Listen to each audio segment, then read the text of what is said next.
We are back on Taking Care of Business on Koerner Radio, News Talk 1180, 1230 KGEO, and 1410 KERI.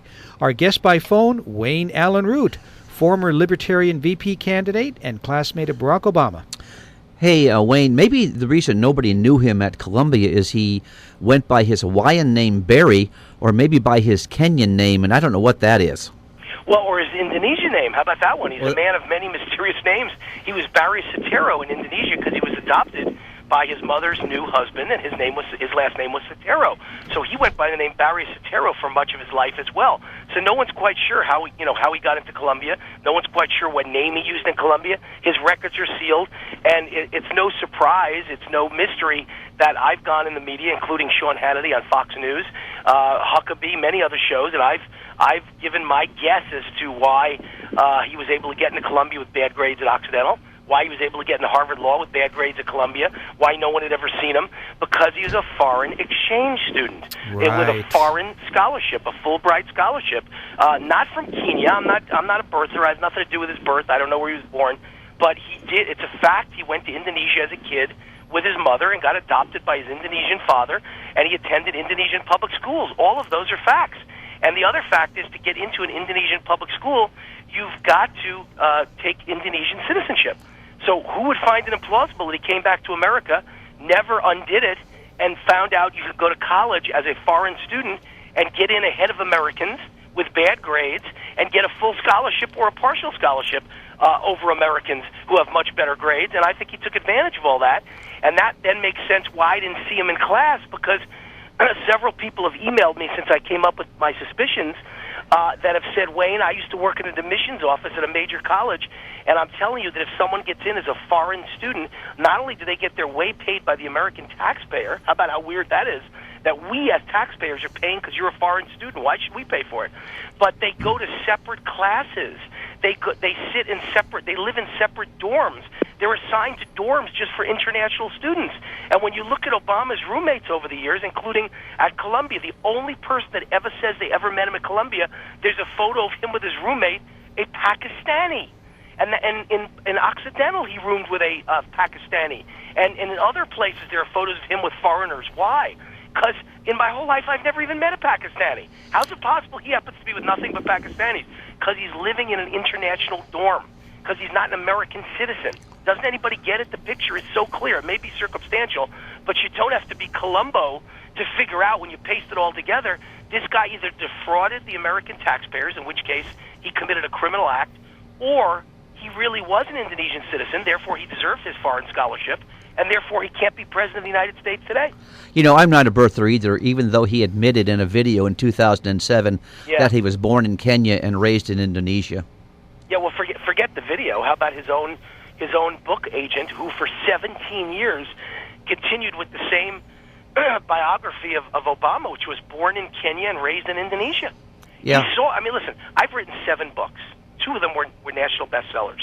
And all 7 books were sold to publishers by a book agent. And that book agent and that publisher showed me my bio, and I had to approve it. I had to make changes. There's no question Obama could not have written a book, and they could not have printed a bio, whether it be the agent or the publisher, without showing it to him. He saw that the bio said born in Kenya and raised in Indonesia, and he didn't say a single word to them. There you go. They can't take Wayne Root talking about Obama's roots. Hey, you know, one deal if I were Romney I would make, I would say, I'll tell you what, I'll give you more tax returns if you release your school records. Well, that was the swap that I actually suggested to Romney in media all around the country about 2 months ago. That was the exact swap. At the time that I was on the air on, Geraldo and Huckabee and Glenn Beck and Rush Limbaugh and Sean Hannity. I was on all those shows in a 24-hour period, and I suggested a swap. If you want my tax records, then you're going to have to give me your college records, because there's something he's scared of that he's hiding in those college records. That's a great trade. It's obvious. He was a foreign student at Columbia University. It's not just the college records, it's just his personal records. What he's done, how he's done it, where he's been. He's never really won an election. He's always slipped into his position somehow. Yeah, well, not somehow, with dirty tricks. That's what they're famous for in Chicago. So, he was an obscure state senator, had no chance of winning a Senate race, no chance at all. And then the guy he's running against the Republican just happens to have a problem with sealed divorce records, and Obama happens to get the divorce records unsealed and shown to the world. Why can't Republicans get his college records unsealed and shown to the world? Is my question. Yeah, good question. Question I have for you, actually, two questions. First one is, tell us about this column at Fox News. Which one? Well, the one that the last 2 days, it's been the big thing there. The landslide prediction. Yeah. Well, listen, I'm a Vegas odds maker by profession. I think the best one, or one of the best ever, and the proof is I'm the only odds maker in the history of Vegas that has his own star in the sidewalk in Las Vegas. They awarded that to me in 2006.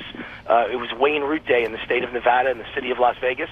And I got awarded by the governor of the state my own 180-pound granite star in the sidewalk, and I joined the Vegas Walk of Stars. So very, very great honor. Wow. I'm very good at predictions, and I'm even better at political predictions than I ever was at sports predictions. I mean, I've been on the money with political predictions for many years. In 2004, I went on CNBC 2 days before the election, and I predicted Bush would win by 3 popular vote percentage-wise and 30 to 35 electoral votes, and he won by exactly 3 and 35. And Newsmax magazine called that the best, most accurate prediction in the country in 2004. Wayne, let me re-clue you before you give us your prediction, okay? We're having a conversation with Wayne Allyn Root, 2008 Libertarian VP candidate, odds maker extraordinaire, classmate of Barack Obama, and a new Republican. So tell us your prediction in Fox News. It's been their column last 2 days. I predicted and have been predicting for months now a Romney landslide. I think after the debate, everybody's now believing me. Before that, they thought I was crazy. And I'm predicting a 5 to 7 point popular vote victory, but electorally is where it'll be a landslide. I'm predicting Romney will win many, if not most, of the states that the people call battleground states. Romney's going to pull out Ohio, Florida, Colorado, Virginia, Iowa, Wisconsin, New Hampshire, North Carolina, and Indiana. I predict a Romney victory by 100 to 120 electoral votes. Wow. And you see it forming as I'm speaking. Poll after poll's coming out. Rasmussen came out just yesterday and showed Romney leading in 11 out of 12 battleground states, and the only one he's not leading in is my home state of Nevada. He's down by 48 to 47. One single point, which is in the statistical margin of error, so he's dead even in Nevada. I heard this morning that his campaign is pulling out of Florida, Virginia, North Carolina. They resigned themselves to the fact that they're losing those 3 battleground states. And that's this early. Who's pulling out? Obama, you're saying? Yeah. That's what I heard as well. And interestingly enough, the reason I'm saying, Wayne Root keeps saying a landslide. I've been predicting that since May, and people have said I was crazy, and I was out of my mind. I heard as of this morning that Mitt Romney is going after Democratic states. They think they got a shot at Michigan, Pennsylvania, and even New Jersey. Yeah, I heard. Think about it. New Jersey elected Chris Christie their governor. Why shouldn't every single person that pulled the lever for Christie also be voting for Mitt Romney and not Barack Obama? They certainly should. So I don't see why you can't carry New Jersey. And if that were to happen, you're talking about a Reagan-like landslide. Yeah. Now, Wayne, with us, time seems to get away from us. So I want to touch this issue, and then Clay has a question for you. But the reason I called you in the first place is I saw an article. The IRS is harassing you. Do you think it has anything to do with you speaking up about your former classmate? Yeah, it convinced me to go do some research, and I found so many people and groups that are conservative and Tea Party and critics of Obama that are being harassed by the IRS that it suddenly appears to be a pattern of abuse. And for those who are a little bit young, even I'm 51, I'm too young. I don't remember Nixon and his articles of impeachment. But the President of the United States was going to be impeached, and then he resigned to avoid impeachment. And what were the articles of impeachment? Well, a major one was using the Internal Revenue Service to silence his critics and to harass and persecute his critics. And that's what I believe is happening right now. I see absolute proof of a widespread pattern of abuse against the critics of this administration. They used the IRS to go after him. About 2 years ago, the IRS called me and said, "You're under audit." I knew instantly. It was right after the 2010 landslide for the Republican Congress. They decided I was doing too much damage by doing 1,000 media interviews and really ripping Obama to shreds, and they decided to sick the IRS on me. And I beat them in court. I actually took them to court, tax court, and I won. And that was in July of this year. And do you know what happened? Do you know what happened 5 days after that victory? What? Another IRS audit. Oh yeah, 2010 and 11. Yeah, it was originally 7 and 8, and then they audited me for 9 and 10 actually. Oh, we'll get you for 11 my too. lawyer's one of the top tax lawyers in America, maybe the top.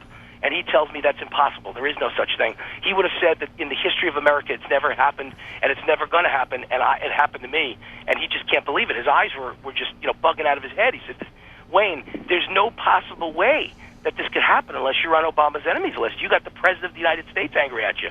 I want to ask you about another issue, one of the major campaign issues, because there really isn't much that Obama can talk about, but he's been really pushing the Big Bird issue.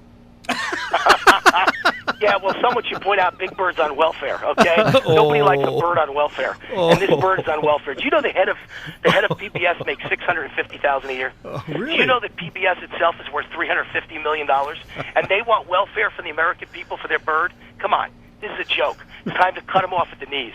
We don't need government-sponsored television that happens to lean left and openly support Democratic candidates because they get their money and support from Democratic politicians. The whole thing is a ridiculous joke. They're a rich group, and they don't need our welfare. Wayne, I got to tell you, because we're out of time again, we got to have you on after the election.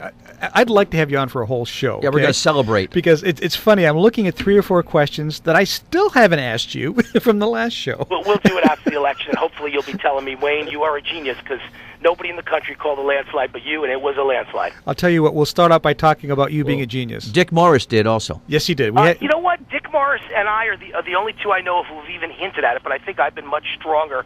There was a moment a month ago where Dick Morris said it's fallen away, it's fallen apart, and in every poll he had that he thought was showing a Romney landslide, it all changed to a strong Obama lead, and he was actually telling his supporters. So I've never wavered. I've always said, trust me, when they walk in the voting booth with this economy, everyone will come to the same conclusion. Got to get rid of Obama. There's no other choice. So no question about it. Wayne, we will talk. America. We'll talk to you after. We'll talk to you after the election. You got it. RootForAmerica.com, and that's what we all got to do. Root for America and root for Romney. Thanks. You got it. Bye-bye. We'll be back in a moment on Taking Care of Business on Koerner Radio News Talk 1180.